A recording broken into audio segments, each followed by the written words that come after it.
when you're designing a gin, typically a classic gin would be juniper and citrus. And citrus is typically lemon, although you can bring in grapefruit, like Tanqueray, you can bring in orange, you can bring in lime. Then afterwards you can pull in herbal flavours. So this geranium would be really zingy, fresh, zesty, herby. Or you can bring in floral flavours like roses, honeysuckle, we've got over here, heather. Then after that, spicy. So that would be Indian spices like coriander seeds, cardamom, or Eastern spices like cinnamon or cassia bark, Christmassy spices. And then after that, fruity. So if you want apple or raspberries, blaeberries like we saw earlier, all those types of things. So you decide your flavour profile, and you want one or two headline flavours that stand out, and then you bolster it like cooking underneath, and you bring in complementary flavours that supplement it. A gin is sweet is because the sugar or honey or sweetener has been added after the distillation. But a distiller's trick is that you can add licorice root.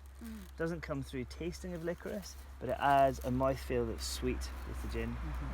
So dry gin can be very dry and quite kind of cutting on the palate, and a lot of distillers add licorice root to soften that and take away the dryness and give it a touch of sweet mouthfeel. How long typically would you allow the botanicals to steep in the gin? So it depends. Typically for gin it's 1 or 2 or 3 hours. Some people do half a day. We do it for a lot longer at Daffy's. So we have a very special slow cook distillation technique that we take a lot longer to do it, a lot softer.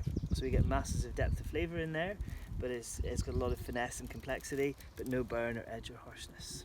So you can drink it straight over ice. What's your favourite? Depends on the day, really. Sometimes you want a really classic. I mean, we've never, of all the gins we've ever made, we've never beaten the original Daffy's recipe. And we've always tried, but it never surpassed it for a really classic, amazing Dandelion gin. That's still the best by a million miles. But then we've made some really wacky, creative, fun stuff that's exceptionally good, but just not as good. And is the recipe for your original, is it top secret, or do we know exactly what's in it and just not by quantity? There's one ingredient that we don't really talk about, but everything else we do, and the process we're quite open about as well. It's an expensive, drawn out process, so not everybody's got the appetite to do it. But yeah, we're quite open about what we do and how we do it. Oh, it's so cool!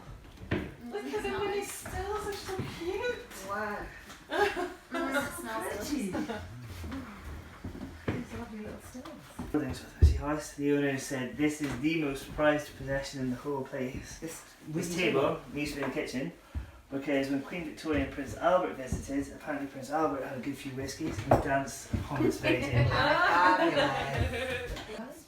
It's almost like rose fish or something. It smells like tea. That's amazing. So you're asking what the difference 1 week makes to the next. So sometimes you have literally a window of a week in which to put stuff. That's nice. I'm not making it. It's nice. Okay. Let's try tea.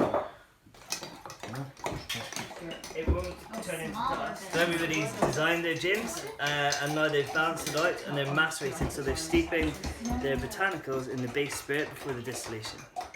It smells like gin already. So we put in juniper and coriander seeds and put in some grapefruit, and we have to keep stirring continually. So I've only got one ingredient left, which I might keep a secret in case it's really nice. Oh, is that your final? And you squeeze, you twist and you squeeze all the liquid out into the jar. Wash my hands after playing with the dog. You do like this? Including all the solids.